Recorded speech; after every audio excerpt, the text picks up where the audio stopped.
Picture this. The year is 1715. Somewhere in the turquoise water off the Bahamas, a massive ship slams against the reef, screams the boom of cannon fire, and then silence forever. For 300 years, that secret stayed buried under the sand, guarded by the sea itself. But everything just changed. Divers and archaeologists have pulled something out of the water off the coast of Nassau that has stunned historians around the world. This is not some forgotten fishing boat. This is the actual, physical, real-world home port of the Pirates of the Caribbean. So are you ready to see the treasure that stayed hidden from every human eye for 3 centuries? Because we are going down right now. Before we drop below the surface, if you love dark history, buried secrets, and stories the world forgot on purpose, hit subscribe and turn on the bell so you never miss the next dive. The forbidden water there is a stretch of water just off Nassau Harbor that almost nobody has ever been allowed to touch. Not tourists, not treasure hunters, not even most archaeologists. It sits inside a restricted zone,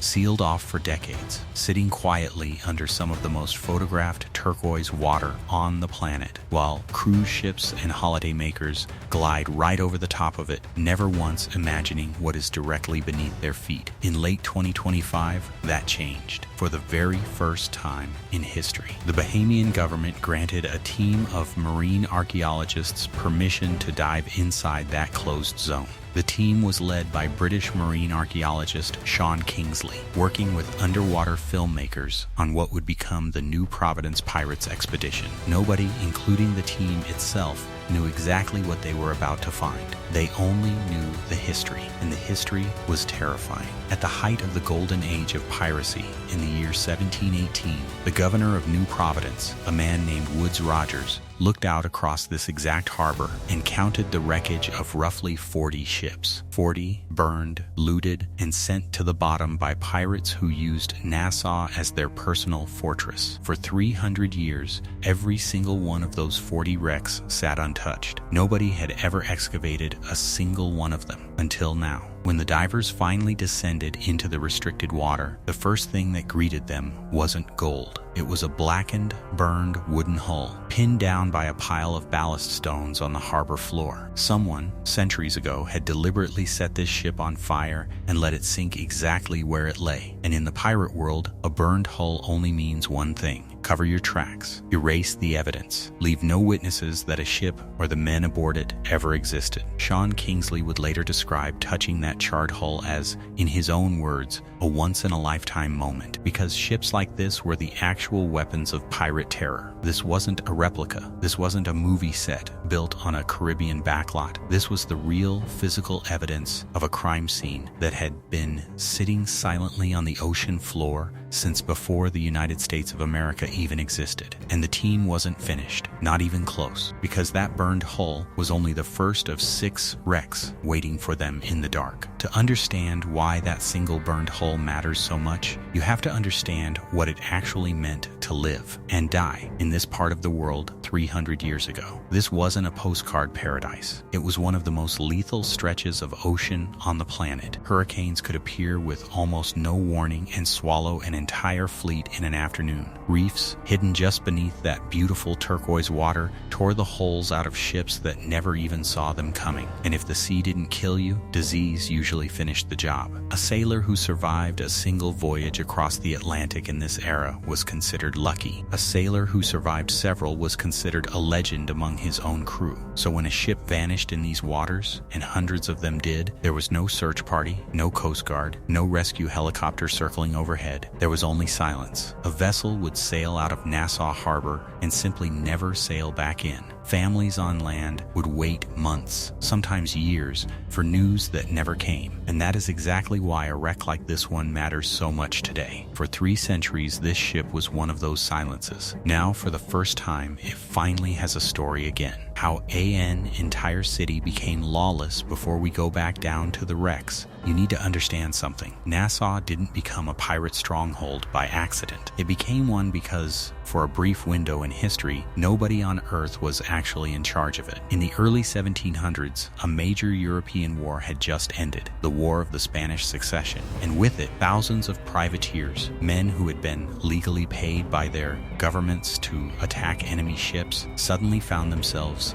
unemployed. They had spent years being trained, armed, and rewarded for exactly one skill: taking ships by force. Then, almost overnight, that skill became illegal. Nassau, on the island of New Providence, had a deep, defensible harbor, weak colonial oversight, and virtually no permanent government presence. It was, without exaggeration, the perfect power vacuum. Within a few short years, over 1,000 of these newly unemployed fighters poured into that harbor and simply took it over. Historians now refer to this period as the Pirate Republic, and it is one of the strangest experiments in self-governance in recorded history. There was no king here, no formal law. Some accounts even describe pirate crews voting on decisions and dividing loot according to informal codes of conduct, a rough, brutal version of democracy built entirely outside the reach of any empire. It lasted only a handful of years before the British Crown sent Woodes Rogers to crush it. But for that short window, this harbor, this exact stretch of water the archaeologists just got permission to dive in, was effectively its own outlaw nation. Rogers arrived in 1718 with an offer that split the pirate community right down the middle: the king's pardon, surrender, renounce piracy, and walk away a free man. Some took the deal. Many didn't, choosing instead to slip out of the harbor one last time rather than give up the only life they'd built for themselves. The 40 burned wrecks Rogers counted along this shoreline weren't just casualties of pirate warfare. They were, in a very real sense, the wreckage of that surrender itself. Ships abandoned, torched, and sacrificed rather than handed over intact to a governor who represented everything Pirate Town had been built to escape. What the ocean gave back 6 shipwrecks. 3 of them dated directly to the Golden Age of Piracy, and every single one of them had a story written into its wreckage, if you knew how to read it. At one site, roughly 20 miles east of Nassau, divers found a wooden wreck bristling with iron cannons. Lying beside it in the sand, a stone sharpening wheel, the exact kind a crew would use to put a razor edge back onto a cutlass after a boarding fight. And scattered across the seafloor, dozens of lead musket balls, small, heavy, and completely unremarkable to look at, until you remember that every single one of them was manufactured for the sole purpose of killing a human being. Beneath Nassau's old bridge, the team uncovered something even stranger: hull planks, rigging, wine bottles still intact after 2.5 centuries underwater, bricks from a ship's galley, the exact spot where a crew would have cooked their last meal before whatever happened to that ship happened, and nearby, a hoard of 143 clay tobacco pipes, each one stamped with a unicorn, a horse, a crown, and the royal motto of England: Dieu et mon droit, God and my right. Pipes made in London in the 1740s, carried across an entire ocean, and never smoked by the man who was supposed to own them. But it's the third wreck that changed everything. The team believes it may have found the Fancy, a 46-gun frigate, one of the most infamous pirate ships that ever sailed. In the 1690s, the Fancy was commanded by a man named Henry Avery, a pirate so successful and so feared that sailors of his era called him the King of Pirates. In 1695, Avery and his crew ambushed a Mughal treasure ship in the Red Sea and walked away with over 600,000 pounds in gold, silver, and jewels. In today's money, that's roughly $150 million, stolen in a single afternoon. And then Henry Avery vanished. Completely no trial, no capture, no grave. He sailed the Fancy into Nassau Harbor, allegedly used part of that fortune to bribe the governor of the Bahamas, and simply disappeared from recorded history forever. The most successful pirate heist of the Golden Age, and the man behind it walked into legend and was never seen again. The wreck the team found is the right age, the right size, built with wooden tree nails, exactly the construction method used on ships like the Fancy, and it too had been burned down to the waterline. The archaeologists haven't confirmed it is her. Not yet. But if it is, this isn't just a shipwreck. This is the vessel that carried one of the largest pirate fortunes in human history, sitting quietly under a few feet of Caribbean sand, waiting 300 years for someone to finally come looking. Imagine being one of the last crew members standing on that deck. The raid is over. The gold has already been split, hidden, or spent. Your captain has just vanished into the crowd of a harbor with no government and no witnesses willing to talk. And the ship underneath your feet, the one thing that's kept you alive across an entire ocean, is about to be turned into evidence nobody can ever be allowed to find. Someone strikes the flint. The deck goes up first, then the rigging,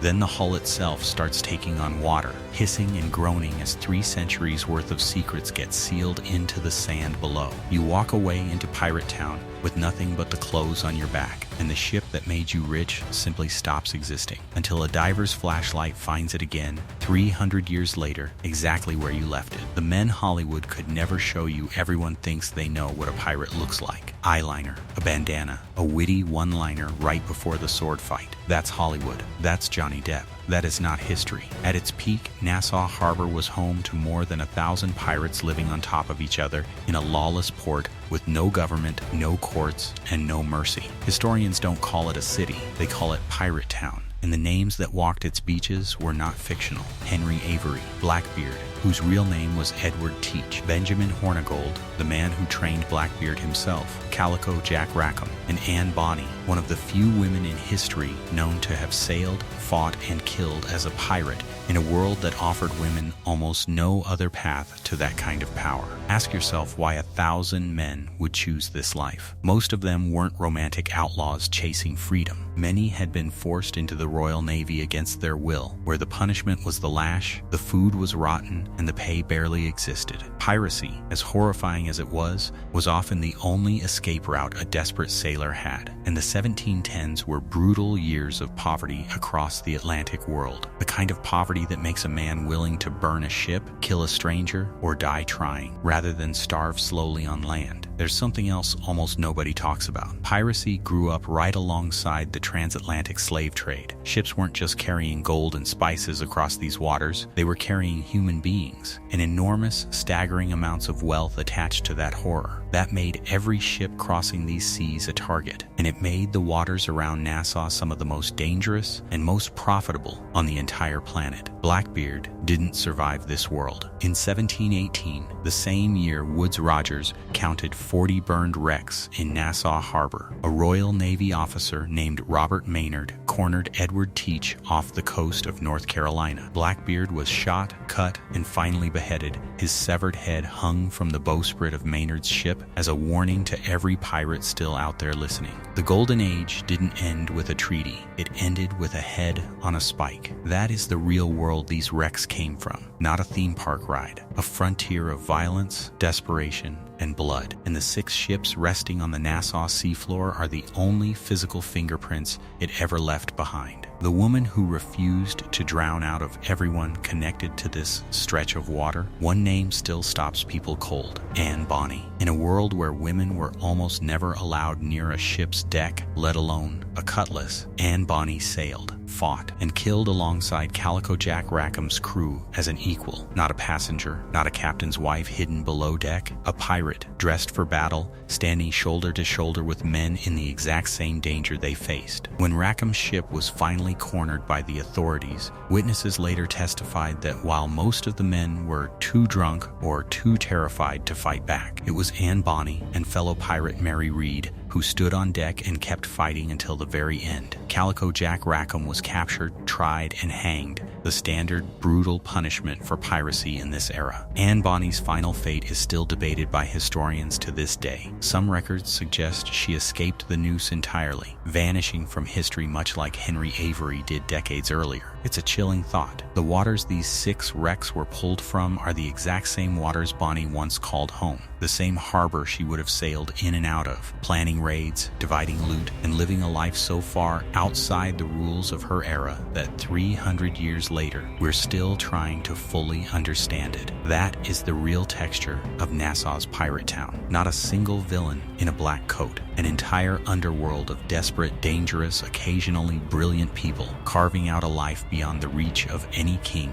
and every single one of them left a fingerprint somewhere on this seafloor. Does a curse sleep with the treasure? Every treasure story eventually asks the same question. What did it cost to take this out of the water? There is no evidence, no scientific proof that anything sinister follows an object pulled from a pirate wreck. Archaeologists will tell you plainly, this is sediment, rope fiber, and burned wood, nothing more. But it's worth sitting with the fact that everything the team recovered, every musket ball, every tobacco pipe, every charred plank, once belonged to a person. A real human being who lived and in many cases died violently in this exact stretch of water. For centuries, Bahamian and Caribbean maritime folklore has carried its own version of the old sailor's warning that the sea remembers what it swallows, that gold taken from a drowned man's ship doesn't come free. Sailors in this era didn't throw offerings overboard because they were being poetic. They did it because they genuinely believed that leaving something behind for the deep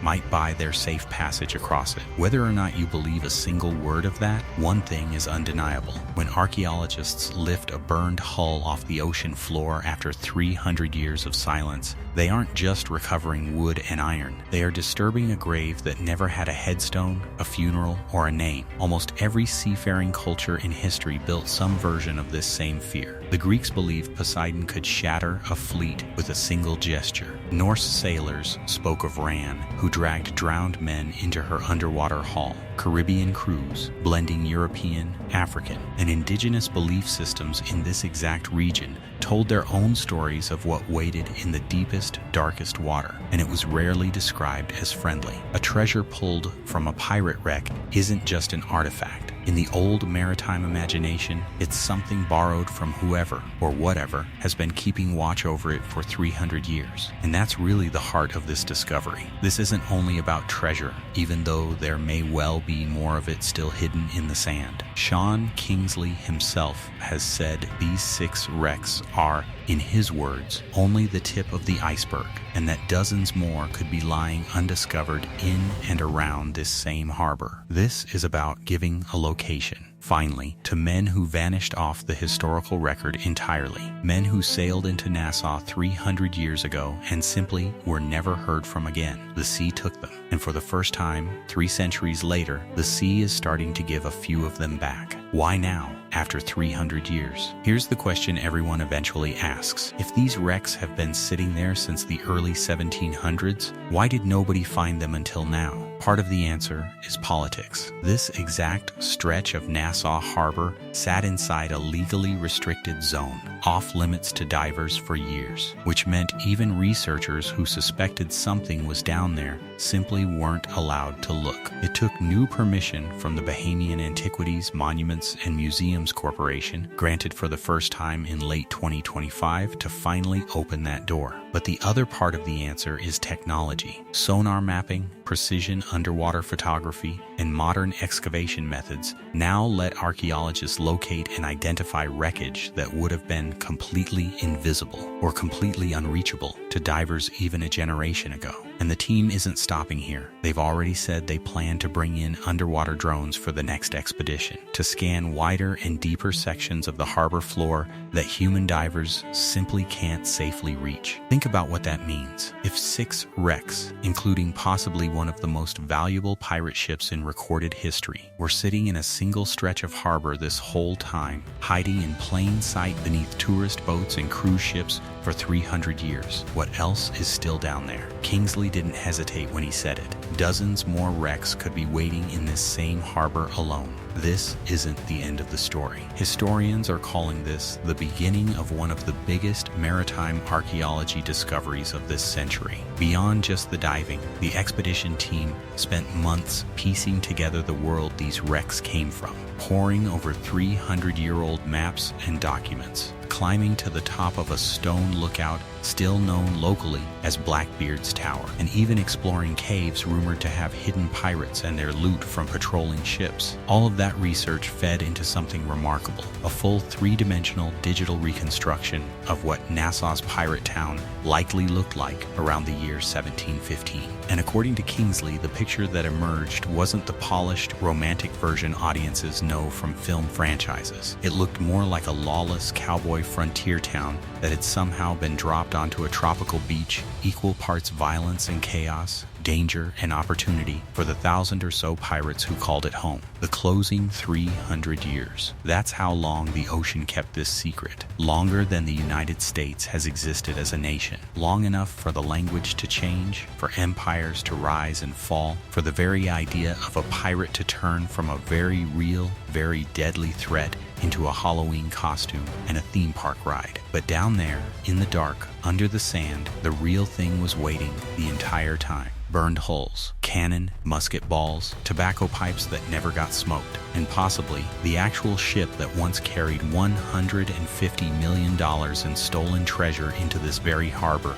right before its captain vanished forever. Think about everyone this story actually touches. The sailor who was pressed into a life he never chose. The pirate captain who bet everything on one impossible raid and vanished before anyone could collect the dead. The governor who was sent to burn down an entire outlaw nation with nothing but a handful of ships and a royal pardon in his pocket. And the woman who stood on a burning deck with a blade in her hand while the men around her begged for mercy. Every one of them ended up connected to this same small stretch of water. And until a few months ago, every one of their stories was still sitting in the dark, unread, unheard, and unfinished. That's what makes this discovery different from a simple treasure hunt. Gold can be weighed and valued and locked in a museum case, but a name pulled back out of 300 years of silence, that's worth something no appraiser could ever put a number on. Somewhere in the wreckage, still buried under that sand, there may be more names waiting, more ships, more endings that were never actually written down. And now, for the first time since Woodes Rogers stood on that shore and counted 40 burned hulls, the door back into that world has finally, quietly, been pried open. So here's what I want to know from you. If archaeologists confirm that wreck really is the fancy, do you think it belongs in a museum for the whole world to see? Or should it stay exactly where it's rested for the last 300 years, at the bottom of the sea that swallowed it? Tell me in the comments. If this pulled you in, hit like, share it with someone who loves a good dark history mystery, and subscribe so you're here for the next dive. Until then, stay curious and stay out of restricted waters.